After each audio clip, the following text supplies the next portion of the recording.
Hello everybody, and welcome to the 11th installment of the JoJo's Bizarre Adventure Steel Ball Run reviews. This time I have Jaden here with me.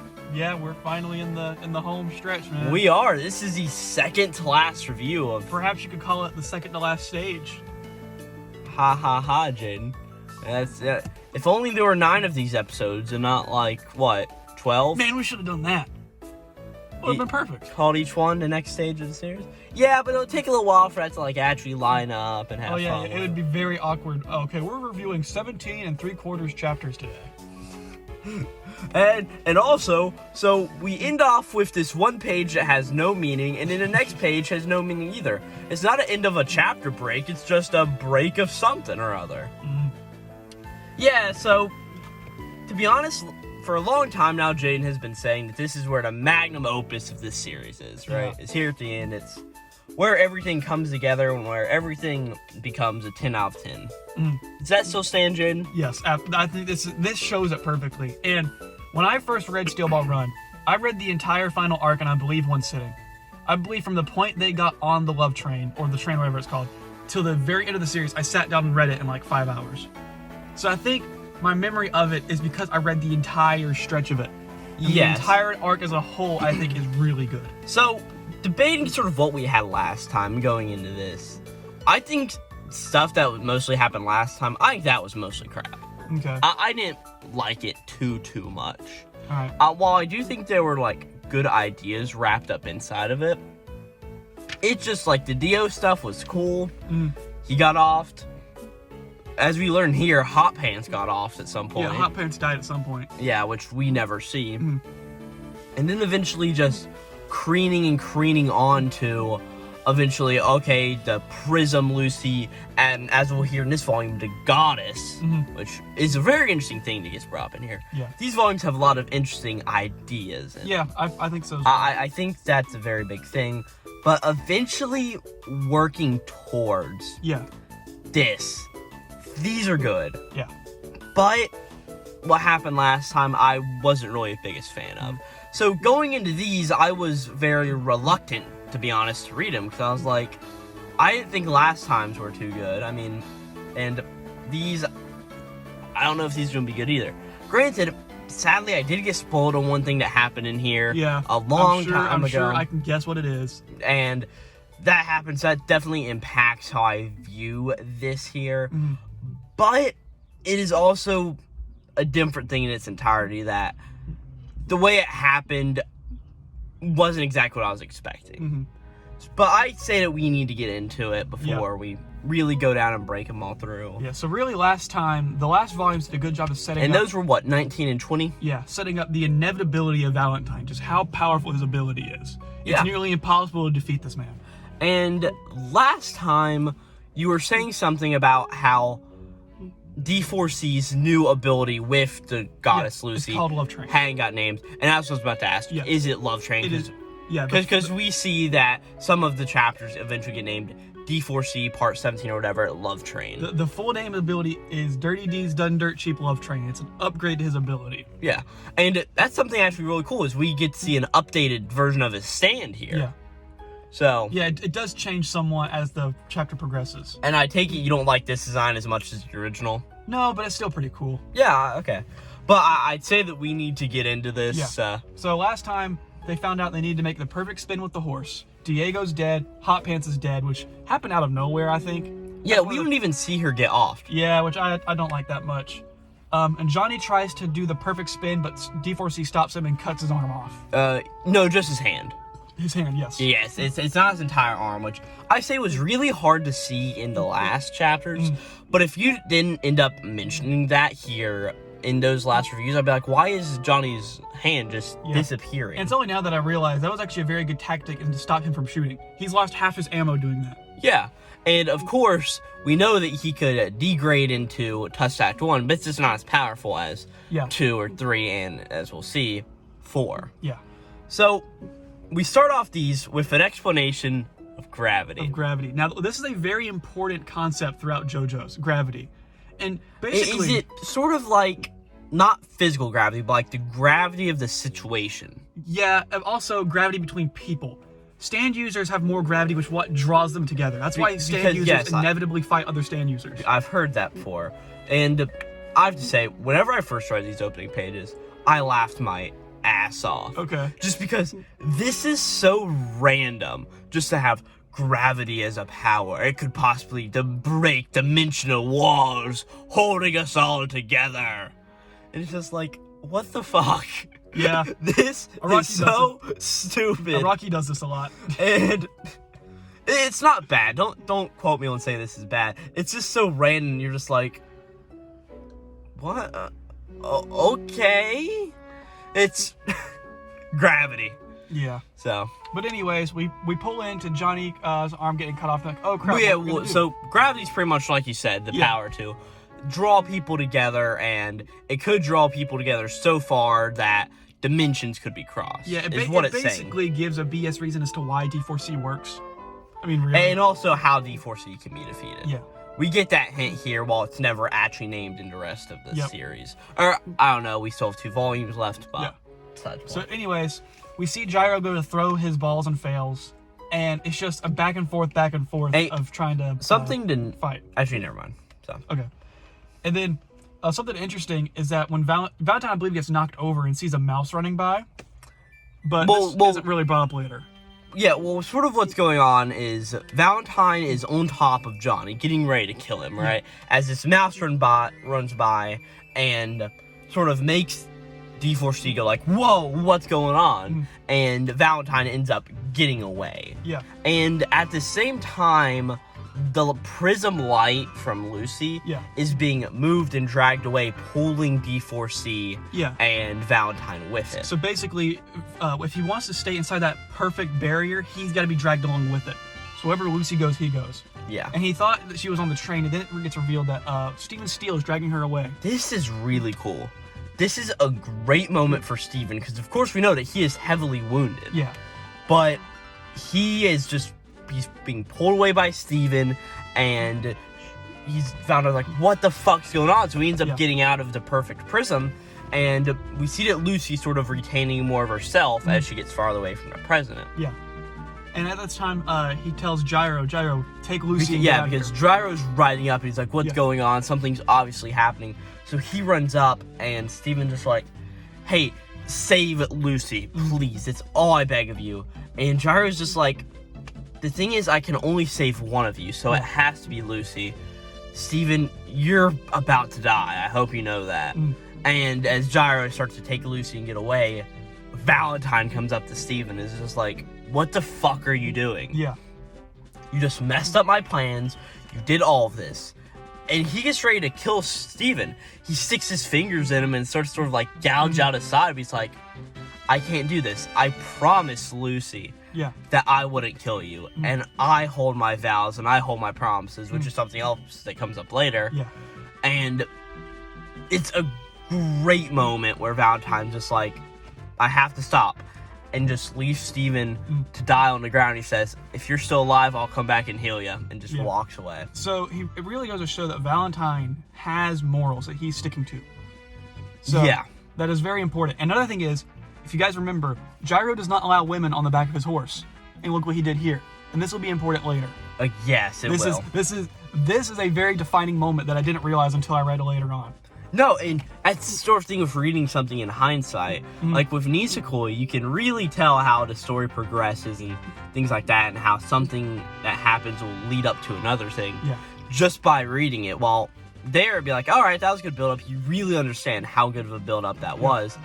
But in the same time, in a lesser series, you can realize how bad it was. So that's really a double-edged sword with this sort of thing. So then we cut back to Johnny. He got, basically the wound is redirecting back up to him. It's sort of like Tusk Act 2. Yeah, he uses, I'm pretty sure he shoots himself and redirects it within the spin, pulls it out. I think that's how he does it. Yeah, which is a little weird, but so yeah. That's fine. He then looks over and finds out that Gyro's ball is on the ground, and he goes to pick it up, and he sees that there is an ear attached to it. That somehow... Well, yes, because Johnny sees his ball on the ground, and he's like, Gyro only has one shot left. He has to win with this shot. Yeah. And what we get now is Gyro bringing over, who's his face? to sea. Lucy? No, Valentine. Valentine over to sea. And at this point, he's over at the sea, and Gyro still doesn't notice, but Johnny has that Valentine's ear is missing. Yeah. And he's like, oh crap, Valentine's about to realize that his ear's gone. Yeah. Which means big implications. But also Valentine doesn't know this yet. No, he doesn't know that his ear's gone. But yeah. So it's sort of voided away. Yeah, so basically Johnny knows Gyro's doomed. He's screwed. And that's where the chapter ends. And that's where the chapter ends. And he's like, there's an ear here. What's going on? Yep. And that's where we start chapter 82 at, is Gyro has brought Valentine over to the water's edge, right? Where the ocean is collapsing in on itself. And this makes for a lot of really cool visuals throughout the rest of these volumes, is this fight by the ocean. As we see that Gyro's like, the water won't pull up on top of Lucy, right? Yeah. She has too much power inside of her to pull it towards her, but eventually it will. So here, Gyro has a literal plan making in an instant. Yeah. He's like, all right, what I'm going to do is I'm going to have Lucy create a stretch of water, right? The only ground isn't covered by water. If Valentine uses D4C and folds himself underwater or something else, he can only pop up in this strip or else he'll drown. Because if he goes to another dimension where the corpse isn't there, he will have to be in the ocean. Yeah. So he's like, he has to be here, which means that if he disappears and reappears, I can nail him with my ball. And that's the thing, that's the plan, is to drown Valentine. And that's another thing, is that if Valentine goes out of his barrier, that's his chance to strike at him. Yep. And we didn't get some of the coolest panels ever of Valentine just walking towards Gyro, just with a step, and it is so cool. And Valentine then just comes up to Gyro and he's like, hey, can I ask you a question? Why are you riding on your horse? Yeah, he notices there's some purpose. He notices everything that Gyro's done so far, he does with intent. There's a reason he's doing this. And then we see that Valentine dissects Gyro's plan, right? Or at least tries. So he doesn't get every point right, but it's close enough. But he figures out the horse is an integral part. Yes, meaning that if he can kill the horse, he can probably kill his strategy. Yeah. So, what happens next? Then what happens is Valentine notices his ear is gone, and Johnny yells at him that basically he knows you have one final shot. Now's your chance to make it. This is his one chance to do what he needs to do, and that's where the chapter ends. Yep, and pretty much Valentine's like, I need to kill Valkyrie, Gyro's horse, to win this. And again, Johnny realizes at this moment, whatever Gyro does, he's probably gonna die. Yeah. It's basically inevitable. He can't win. Yep. And 83, we see that this idea of they have one move, right? They have one move left to kill each other, and whoever makes one mistake first will die. And that is something that's really held on throughout the rest of these, is whoever makes the first mistake is, well... Yeah, he says one move is all it takes for a plan to be foiled, basically. Yeah. Yeah. And at this point, we see Gyro, who's there. We see that he gets ready to throw, and all of a sudden, multiple Valentines appear. Yeah, he sees two of them in front of him, and he's like, okay, I gotta look for the one with the ear. Wait, no. Excuse me, I have to look for the one with the stand. And he realizes it's right behind him, which I think is cool, pretty cool. Again, and we're about to get into ball breakers and everything. But as we said before, our friend group has abandoned the past, whether Gyro has sand. Yeah. Did they not read the damn series? It is a stand. It literally is. Yes. Did they not read the series? I guess not. But what happens is basically... Yeah, go ahead. It's literally so explicit here. He can see stands. Yeah. He even has one. It's shown. Yeah. So I don't know. So Gyro gets up and starts running and throws his ball with what looks to be the perfect spin. And it hits D4C's fingers outside of the barrier, and they just crush. It gets destroyed. And then it basically cuts over to Valentine looking like, oh crap, you hit me. Wait, it's still moving. And it starts spinning faster and faster and faster. And it spins up him, and Mickey Mouse pops out. What? Ball breaker. Oh, well, ball breaker. Yeah. And it turns Valentine into an old man. Yeah, or at least half of him. It ages half of him. It ages half of him. And they just continue trading blows a little bit, right? But it breaks through the barrier and starts, like, hitting at Valentine, which is pretty cool. Yeah, it's really cool, I have to say. And then, as that's happening, Gyro turns around, throws a ball at one of the other Valentines, which causes him to shoot himself in the other one. Well, yeah, because they're getting ready to shoot Gyro. Yep. Gyro throws his ball, pushing the one back. Yeah. And at this point, the other one is getting ready to shoot him. But the other one who he threw the ball at turns his hand, just cocks it around, and blam, shoots the other one in the head. Yep. So basically, we find out that the OG Valentine is barely alive. He's hanging on, and he realizes that, oh crap. Well, it's not the OG Valentine. The OG Valentine has been long dead. He realizes, oh crap, there is a way for him to beat me. This is possible. And he's like, this maybe was a wrong move. Yeah. As at the end of the chapter, I'm pretty sure we get the idea of what Ball Breaker looks like and the explanation. And we also see Gyro was shot. I don't know if you saw that. He got shot with something. Yeah, Gyro did get shot, so yeah. Moving on to 84, one of my favorite chapters. So we get the idea of the next move going on, and we see that Valentine is like, I sort of won this. You see that thing I shot you with? It's moving up towards your heart. He says, if you move into the light, it'll be pushed out. Whether he was lying or not, we don't know. But one thing is, Gyro doesn't do this, because he knows if he does, it'll be passed on to some innocent person. Yes. And he would rather him be killed than somebody else. Which again is a really, just goes to show Gyro's honor, which is a very important part of his character. Exactly. And then here, next, we see Johnny's running toward him still, and Gyro's like, hey Johnny, it's time for lesson 5. And I don't remember the exact word, and I sort of wish we had it, but he pretty much says the shortest route was a detour. And that's pretty much the long essence of it, or long short of it. He pretty much says, all this time during the Steel Ball run, we really did the shortest path by taking the biggest detour around. And at this point, he pulls out and he grabs his ball again and throws it. Ball Breaker appears.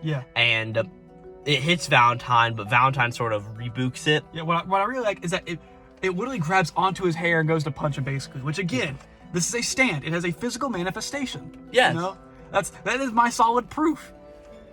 And anyways, Valentine's just like, what is this fearsome power that you have here, right? Yeah. And he just sort of goes in a little bit of a monologue about how powerful Gyro now is, and he's just like, but you see, you were foiled by my goddess, my ally Lucy Steele. And eventually, we get one of the other things that made me laugh the hardest I ever have during these chapters. How his ball got messed up? How his ball is now turned into an ellipse. Because whenever it was thrown, it got sliced and morphed in some sort of way to make it an ellipse. To not make it a perfect spear, so it can no longer have the perfect spin. So basically, when it went through the line as it spun, the very center piece that was in the line got discarded and thrown out, which basically made it collapse together. Which makes it not a perfect spear, which then means that Gyro is now powerless against. So we get this idea, and we see Gyro just fall to the ground. And we see Johnny's rage. He's shocked. He's sort of just like, what? This can't. No. As we look back into everything that's happened throughout this race, we see Johnny here, and he's just looking back, and he's thinking about all of the moments when he first met Gyro, whenever they first encountered the stand, and all of these things going on. And eventually, we go to when they were at the Green Tombstone with the spine. Whenever Lucy was delivering the spine to them, running away from... Okay, it wasn't Greymore, it was Blackmore. Blackmore, not Grey Noir, our D&D character. Blackmore. I'm sorry, I'll remember that sometime. I don't have to remember it for 2 months long because we're about to be done with this son of a bitch. But that's besides the point. So, we see that Johnny has Lucy on his horse, right? He asks Gyro, hey, why would you let a girl ride on your horse? If we remember in the past, Gyro was just really sexist about it. But here, he's like, well, I can't because I already have the Goddess of Victory so basically, riding with me. He says that the Goddess of Victory sits there, and if another woman sits there, he won't get her powers. And he says, if you have a goddess guiding you, then all outcomes make sense. It's like he was talking about when the ball hits the tennis racket. And that's the next thing we see is the metaphor of the tennis ball. When the ball hits the tennis net and it falls, which way does it land? You don't know. But if you have the goddess guiding you, then all outcomes make sense. Which basically means that Gyro 100% believes in fate and what happens to him. So when he put Lucy on the back of his horse, he knew he was probably going to die.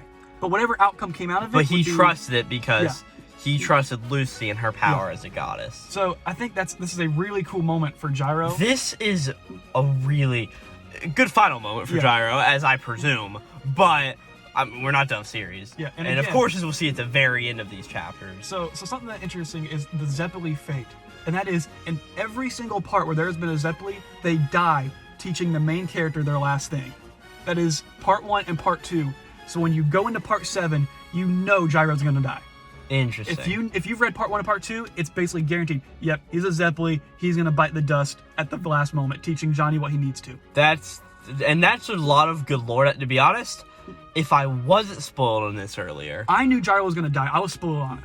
But if you think about it, it makes sense. Yes, but if I had just read this and not had that context at the beginning of those are like the Zeppeli line, and if I wasn't spoiled on it, this would have been a really cool moment. An even cooler moment, I dare say. And it's really cool. And at this point, we see probably my favorite panel in the series as we cut back and Johnny's just here and he's just looking like, no. Yeah. This can't be real. As we end off the chapter of him just going like, ah! And the waves crash over Gyro and consume him, basically. Yeah. So.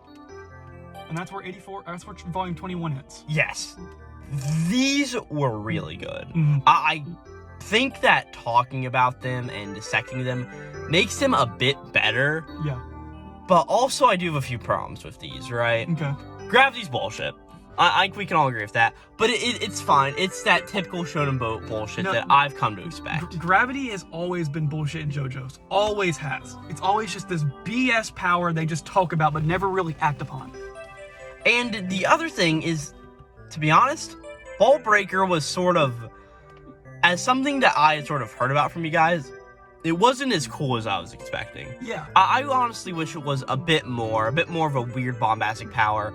And it's sort of different, but it's all sort of the same as what we see with Tusk Act 4 here in a little bit. But I think the point of Ball Breaker was to set up Tusk Act 4. They gave Gyro his cool moment to kill him off when he needs to be killed off. Yes, and the other thing is, I can't help but remember back to what I think is the best arc in the series. Scary Monsters. Yeah. Where Gyro had the eye-infused ball. I wish something like that could have happened again. Yeah. Because, to be honest, I think that was really cool, and sadly it was something that was only there for one singular fight. I sort of was hoping that there would be another upgrade to Steel Balls. Even if it was just like bullshit and by spinning the ball in the ground he can extract new metals to make new steel balls out of, right? Just something bullshit like that is just something that I wanted as a reader. Is it bad? No, not at all. This was a really good moment, just showing everything that can happen and sort of Johnny's fear and dismay now that Gyro is gone and the waves have consumed him. Yep. But I honestly sort of wish that there was something like that Turbo Ball. Yeah. Or that Ball Breaker even could do something a bit cooler. But, like you say, it is really a setup for the next act. And again, the reason Ball Breaker didn't do much is because Gyro failed with his ball. And again, that was fate for him. Oh, also the ellipse stuff? Yeah. Oh my gosh, that is... What, you didn't like that?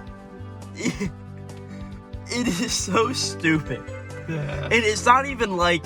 To be honest, I would have been fine if it was just said that Valentine swung his sword so fast that it cut out a piece of the ball, and it was so fast that the heat melted back the ball together to disshapen it. Yeah. As it is, it's not bad, but these were really good, and right now, I'm just going to say, this volume right here, 21, is easily a 10 out of 10. Okay. It is. I finally got one out of you, Corbin. I finally got one. While I do have some problems with it, this was really good. Yeah, it's a 10 out of 10 for me as well. But we'll get to the end of it so I can sort of say my piece on why I don't think that it is all a 10 out of 10. Yeah. But let's get into it. And again, if you've been listening to these reviews, you know that while I do think that this series is amazing, this is the only 10 out of 10 volume I believe I've given so far. I'm pretty sure. Yeah, because, and I think we need to continue on with it. And we need to let you people listening get all the way to the end so we can get the watch time out of you. Chapter 85. 85. I think this is my favorite chapter, period. 85. It is very interesting. I may have to agree with you. This was a really cool moment. So let's get into it. So this is why I love JoJo's right here. This is peak. Yeah, it may be. So pretty much there's this idea of this divine power that is coming. Yeah. Right? And Johnny's just like, I can't do this. What am I supposed to do? As Valentine starts to approach Johnny, he's just like, you've only got one shot left. What are you going to do? Something also is that Valentine shoots Gyro in the face a few times just to make sure he's dead. Just to really rub it in. Yeah. We're done here. He takes his gun, and interesting enough, it isn't Johnny's gun. Yeah. It is Valentine's gun. Yes, this is important later. So, yeah, it is. So, Johnny's only got one shot left, yada, yada, yada, and eventually, Valentine offs Johnny's horse, slits its throat. Yeah. Well, it slits one of its legs, so it can't run. I thought it slit its throat. Really? I'm almost certain Okay. it did. It slit its throat, and it's not breathing anymore. By the way, it falls down, and he's damaged. And it's damaged, and Johnny's on the ground, and he's just like, oh no, what can I do? Yeah. And at this point, we get A Valentine monologue. a Valentine monologue, which is really stupid. Okay. So, pretty much, it's not stupid, I shouldn't say that, but Valentine's like, when I was a young boy, the people in my village slaughtered a lamb and ate that meat. Do you remember the occasion for this? Whenever there was a new president. Whenever there was a new Inaugurated. Inaugurated. Yeah. Whenever he was inaugurated. He was. Whenever he was inaugurated, like 2 years ago or something, Ellen eat lamb meat. And he was like, it was an offering for my success. And altogether, it was a trial for my success also. This steel ball run was the lamb meat. It was a sacrifice, a trial with offerings to have. The Boom Boom family, Hot Pants, Dio, Wake Up Hippo, Gyro, right? They were all offerings for me to create the ultimate sort of world. Yeah, what he's planning to do is make America a perfect country with his ability. With the corpse and everything, right? And he's like, this steel ball run was the offerings for this. If there was a war, it would have been way more bloodied and difficult. Yeah. But because I used the stand users pretty much, he doesn't outright say this, but we sort of get that's what he's saying. Because he uses stand users and everything, that is sort of what it's come to. All right. So, And do you want to describe this? I will describe this. All right. So, Johnny starts thinking. And this is it. This is everything. And he's Lesson thinking 5. about his speech, and he's like, why is that, and why did Gyro say those things? What does the roundabout path mean? So he's thinking, what does lesson 5 mean? And he's talking about how the shortest path was always a detour, which basically means they always found solutions to their problems in very different ways. And that's really thinking about to back everything, like Sugar Mountain, like the detour to that. And also the detour to get these corpse parts for them was probably the shortest path. Yeah, and it was the path that they enjoyed the most. It was a path that had the most meaning for them. And it was basically their journey. So it's not necessarily about the steel ball run, it's about their story.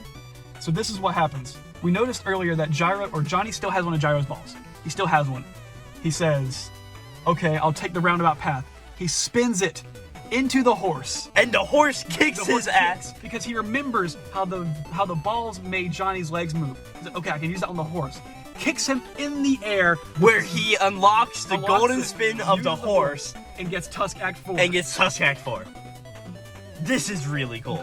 This is my favorite moment in all of JoJo's ever. It really is so cool where he's like, the roundabout path, what does it mean? He holds the steel ball in his hand, and the moment you see it spin, you're like, wait, what's he doing? Yeah. He's using a steel ball, and he throws it at the horse, and the horse kicks him, which gives him the power. Yeah. And this entire time, Valentine's just like, what are you doing there? Yeah. But as Tusk Act 4 appears, it is just such a cool thing with a really cool panel, and Tusk Act 4 does look really cool, with sort of like a plating of nails all over it. He unlocked the spin using the horse in a roundabout way, which is what Gyro was trying to tell him. Yeah, it was really cool. So, this point, we don't have anything else in 85, right? Yeah, that's it. It ends right there where he pulls it out and it's right behind him. Yeah. So at this point, we get to 86, where Johnny's just thinking as he's flying through the air. Yeah. Thank you, Gyro. Yeah, because basically what happens was Gyro knew that Valentine would figure it out and attempt to use it against Johnny by killing his horse. So Gyro told Johnny, use the roundabout path as a way to tell him, there are other ways you can use your horse instead of just riding it. Use it. So he told him that lesson because he knew that Johnny would have to find some roundabout way to do it. Yes, and at this point, we see just a really small panel, which I think is actually very impactful looking back on it, which is Lucy just laying on Gyro's horse, right? We don't get a huge panel of it, but it's there, sort of symbolizing that the goddess is sort of still with Gyro on his horse in a way, right? It's sort of just one of those metaphorical things that this means whatever. So for the first time in the entire series, Johnny gets a perfect shot, first try, and immediately it hits Valentine. Yes, and it just goes and caps him, and we get this really cool visual here of this sort of like cage in a prism, right? And it's the dimensional wall, and we see it at D4C, and I am almost certain that D4C has sort of upgraded at this point. It looks a bit different, and what ends up happening is that Valentine and D4C are in here, and we see Tusk Act 4 sort of reaching its arm through, right? And just breaks and eventually open. Just bends the bars open. Which is awesome. Which then, who's his face? Johnny's like, I'm in. As he just keeps doing, he's like, Aura, Aura, Aura, Aura, Aura, Aura. This is the first stand rush in the entire part. We finally, we finally get him, just pummeling him. Which I know, I've heard about the aura and everything, right? Yeah. But it was a really cool thing to actually see this. This is iconic. This we is see JoJo's an right here. ultimate beatdown of Valentine. Like, he just gets done. And all of a sudden, we just pop into an alternate world. Yeah, he disappears. And at this point, we get probably the most bizarre thing that's happened in this series yet. Okay. So, one thing to mention is that in all of these worlds that we go to, there's always a Johnny with Lucy. Yes. We never see Gyro. Yes, that's important. We never see him. Yep. Which I don't know if that relates to the end of these. No, I don't know. It does. It does, because then I'll let you explain that. Yeah. I think I get it, but I'm not sure I do. But we always see Gyro and Johnny. Yeah, this is I'm amazed that you noticed that. That is very important. Yeah, because every time it's Johnny and Lucy. And another thing is they always look different. They're always the same, but different. Yeah. And so we just go around and we go to this first world, right? I think we visit 3 total. Yeah. And what ends up happening is Valentine just gets D4C and he's like, okay, this is what's going on. I understand now. This is how it all works, right? When all of a sudden, he just starts unspiraling himself. Yeah, just unravels. Himself and DC just sort of go in, and they get driven into a hole of some sort, right? And as he's like, oh crap, I need to go to another world. He goes to another world, and the spring thing happens again. Yep. So basically, D4C got hit with infinite rotational energy to where it infinitely unspirals. Yeah, it is a continuous infinite spin, which is infinity, which goes on forever. So every version of D4C that attaches itself to a Valentine, which is what it needs to move over, will unravel. It is inevitable that he will never... Because it's not the Valentine that's cursed. Yeah. It's D4C. Yeah, and because D4C moves to each one, it affects the one that it's with. Yes. And that is where 86 ends. Yep. And 87 is really just, this keeps happening. Yeah, and he's desperate now. You can tell that he's really clinging for something. And eventually he's like, all right, I need to get to a world where there's a horse carriage, right? He sees a horse carriage, he folds himself into it, hops into it, and it starts to pull him away. And he's like, oh, the spin is stopping. It's, as I'm getting pulled away from this hole, it's stopping. I'm safe. Or is he? Yeah. As he just gets pulled back into the hole. And at this point, it's sort of hard to tell, but we go to a Valentine backstory. Yep. Something to note about this. There isn't black panels with it. Really? No. I didn't notice that. And which is like the typical manga lore, as we all know. Yeah. White panels is present. Black panels is flashback. Gray panels is either like a very minor, like 10 minutes ago flashback, or like a flashback within a flashback. Oh, okay.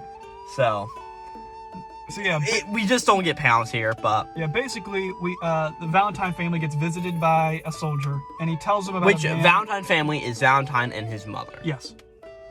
Yep. And they go to talk about his father, basically. Yes, and we learn that we don't learn this until the very end, but pretty much Valentine's father was somebody who would write the date on everything. Yep. Right? And he even wrote it on this particular napkin. First napkin, anybody? Yeah. That's where it comes from. And pretty much he was caught as a war criminal and tortured, being sort of said, hey, where are your allies? Tell us where they are now, right? Do the right thing. He never did. And even whenever he got beaten up, bloodied, he eventually went blind in one eye. Yeah. And as we'll learn throughout the rest of this, he needed to keep this napkin safe because this napkin meant something very important. It was the only thing that kept him sane. It was the only thing that kept him sane. And eventually he gouged out his own eyeball to put the napkin in that socket to keep it safe. And the napkin has the birthday of his child on it, which is Valentine. And we pretty much just understand that Valentine's father was a true patriot. Yep, and he learns patriotism is the most valuable virtue, basically. Yes, and that's really the thing we get from here, is that the virtue of being a patriot, and that is why Valentine has wanted to do all of this and become such an important person. Yep, so then we cut back, and we see that Lucy looks to be normal again. She looks to be normal. Yes, she's... And Valentine comes back to this world, and he pops out from under his coat. And at this point, Johnny's like, all right, I've got 5 shots left, right? His one hand's still cut out, so which means he's fully loaded again. Yeah. And so basically Valentine says, Johnny, you won. I admit defeat. However, if you stop this, I can bring back Gyro for you. I'll cut you a deal. But if you kill me, I cannot do anything to change the situation. Now, here's where this is... we also get a to be continued, which is classic. That's from part 1. We actually got that, which is very... I mean, so... Sort of in Shonen Jump chapters right now, whenever they come out weekly, you get, at the bottom of every chapter, this is weekly online, right? You get that to be continued everywhere, but in the volumes, they take that out. Yeah. From what I take about this was kept in the volume, which is just very interesting. I mean, the to be continued is a very famous JoJo thing. I mean, it's almost a very famous thing in any anime, right? But like, at the end of almost every episode, there's almost always a to be continued. But I think the JoJo one's the most famous, where it pops into the screen and it plays roundabout. But anyways, here's why that's important from earlier. In every world, Gyro's fated to die. That's why we don't see him. So we, as the reader, we know Valentine's lying. Okay, because I did not know this, right? And I didn't pick up on that. I just picked up that we never saw Gyro anywhere. That means that he dies in every world. And is that part of this sort of gravity of the Zeppeli family? Yeah, again, the fate of the Zeppelis to die. It is fate. And so going into 88, we see this deal is made, right? Yep, this chapter is called Break My Heart, Break Your Heart, which is some of my favorite chapters right here. Oh yeah, I mean, all of this... One thing to know about these chapters real fast is that from 82 to 87, I think they are, or no, from 83 to 87, they're all Ball Breaker parts 1 through 5. Yeah. While Ball Breaker only exists for 2 of those chapters. Yeah. And the rest is all Johnny and Tusk. Yeah. But whatever, it's besides the point. But still, it's you could have called it something a bit different. Yeah. But these Break Your Heart, Break My Heart chapters are really fucking good. So something cool we see is that when Johnny is sitting there, we see Gyro's ghost kind of behind him. Yeah. Similar to how we see Jesus for some of the chapters. So again, it's basically showing that Gyro's a very important person to Johnny. He's shown him the way through this entire thing. Yeah, and so pretty much Valentine explains this deal of, hey, I'll bring back Gyro and everything. You just don't kill me. Well, and he says he wants the corpse, and the corpse at this point has fallen out of Lucy. It just falls out of her. Yes. And he says, if you shoot me in the other rotational direction, it'll cancel out. Which is so stupid. No, that makes sense, though. But no, I think it does make sense, but it's so stupid. Infinite rotation to the left, add a positive and a negative. Negative infinity plus infinity equals 0. I think, So, but that's the thing. Throughout all of this, in the rest of the bubbles that Valentine has, we see like a positive and a negative, a light and dark, a white and brown.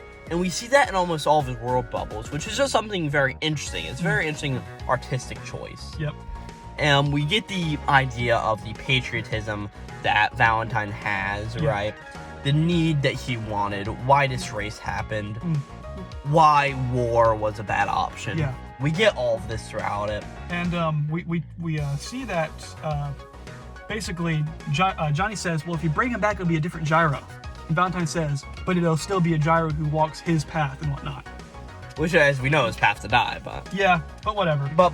And eventually Johnny's just like, I want to believe you with all my heart. He wants to believe that Valentine's a good person. And he's like, I may be a bad person. I'm fine with that. But I have to believe you. Yeah. And I can't. I believe you 99%, but I can't believe you this 1%. Show me your meaning. Show me your worth. He has to prove it to him. Show me that you are a truly good person. Yep. As Valentine is just like, it's your choice, Johnny, right? And he's like, my father taught me the path to walk here, and this is truly what it all means. As Johnny says something about, my father never meant anything to me. Yeah. I have to make a choice. And he swears on his handkerchief, and it's very important to him.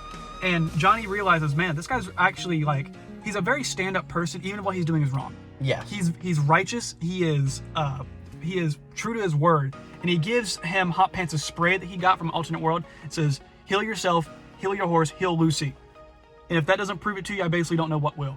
And at this point, the chapter ends. Yeah, we see Johnny starting to spin up a bullet like he's going to reverse it. Yeah, we see his final panel is this finger. And so really, he says, Valentine must be righteous and I must be evil. Which is really something that I think...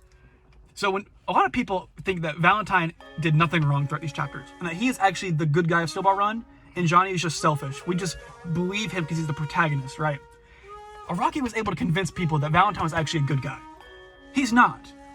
He thinks he's justified with what he does, but as we know, his actions are still very evil. I mean, he's killing millions of people around the world just by getting shot at. And basically, what Valentine plans to do is use D4C's love train to redirect all bad fortune on other parts of the world and make America the best country in the world, basically. Free of bad things. So that's where this volume ends, is at the end of 88. I'm going to say this. I went ahead and read 89. Yeah. After reading 88, you can't not read 89. Yeah, and 89 is such a good conclusion.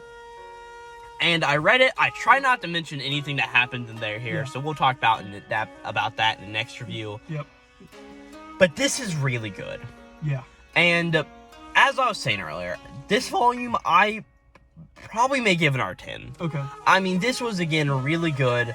That coming out of Act 4, the beat down, the stupidness of the spin, traveling throughout the world, seeing stuff, and eventually this end of, it's your choice, good or bad. Yeah. It's your choice what you do. It's just really cool. But going back to what I was saying earlier, this series, I can't give a high praise to. Okay. While this ending is great, you have to go through 20 volumes to get here. I get that, yeah. And not all of those 20 volumes are bad, but there are a lot of parts of those 20 volumes that I'm just sitting here and I'm saying, why? Why did we have to stop with Maiko? Why did that have to happen? Why does this have to happen? Why did it all have to come to at the end to have a great moment like this? Is this amazing? Yes, it is. Were you being honest when you said that the final part of the series is near 10 out of 10? You were 100% right. Yeah. But you have to suffer to get here. Yeah, I mean, I can get that. As somebody, so I think one thing about JoJo's is that you have to approach it with a level of carelessness with it. It's kind of like watching really crappy 80s action movies. You're not there for the plot, you're there for the fun and stupid effects. And I think that's something that comes with JoJo. So if you don't like that, you're not going to like the series. And I can enjoy some stupid fun sometimes, right? Like, the next series that we're going to read whenever we get done with Steel Ball Run. That series is pure bullshit, stupid, and... No, it's just stupid, right? But it's in a different way than this series does it, right? That's just my one problem with the entirety of Steel Ball Run here, is how it approached its overall story. Mm-hmm. Like I said, I think this moment at the end is really good, and I don't really think I have the correct words to put it into how I feel about it right now. It's good, but not perfect. I get that. It's like having like an amazing dessert, but with a crappy 5-course meal, you know? Yeah, it's like... You gotta get through all that to get to the good stuff. Yeah. So... I mean, like I said, there are really good parts of it. Scary monsters is really cool, right? And as we keep going on, there's some really cool fights and really cool ideas. But I also think I wanted more of a progression. More of an idea that these guys are the evil ones. Not a monster of the week. That is what we saw throughout all of this. Yeah. I think that is the worst part about this. I'm almost guaranteeing that next chapters won't be bad at all. Okay. I'm almost certain they won't be. But still. Alright. I mean, I get your criticisms. I do. But... So, these are 10 out of 10. Yeah. These are really damn good. This is my favorite fight in manga. And See, it is really good, but I don't think it's the best. I will say this, if you've read Fire Force and you have read Arthur vs. Dragon, the final Arthur vs. Dragon, that is my favorite fight ever at this point. Okay. It is peak fiction. But that is also a fight that has a lot of bullshit to it. Yeah. But it's bullshit that makes sense based on the story. Yeah. It's bullshit that's set up, and not like this, which is just sometimes bullshit that can come out of nowhere. Well, not that any of this comes out of nowhere. The spin that happens. So here's something that gets me about a lot of JoJo parts. A lot of them have bullshit that comes out of nowhere. In part 5, the main JoJo gets a stand arrow and stabs his own stand to unlock a perfect version of his stand that is just happens to beat the main bad guy. It's ridiculous. It's stupid. Or in part 3, the main character pulls out an absolute ass pull to beat Dio. In this, part 7 is the one part where they really do a good job of setting up. There is a win condition, get to it. And they get to it in a JoJo way where they do some ridiculous way to get it. Yeah, like the horse kick spin thing. That's why I like it so much. That is brilliant. Exactly. And it's really good. It's just, I'm not trying to criticize these. This is just really good all around. It's just that you gotta suffer the rest of the series to get there. Yeah. Which I'm not trying to make that my only thoughts on the series. But that's just where I sort of stand with it right now. Stand. Ha ha ha. Well, anyways, I think that's about it for us. I mean, we put out all of our thoughts. Yeah, I mean, these are really good. We're ending on a high note. The next volumes, I think, are really good as well. They really keep the hype train going and wrap it up nicely. The hype train? They keep the love train going. D4C hype train. That's what you need to name the video. Yo, we're on the hype train! Whoa! Hey, Johnny Jaro, hop on the train. Bring his eyes with you, boys. We gonna go and get hopped today on the train. Well, Jesus Christ is here. We're all coming together. We about to have a party. that's in the video. Alright. Well, without further ado, we'll see you guys next week to wrap up Steel Ball Run. And this is gonna be Jaden. Yeah. And Glowplasma 231 out. See ya.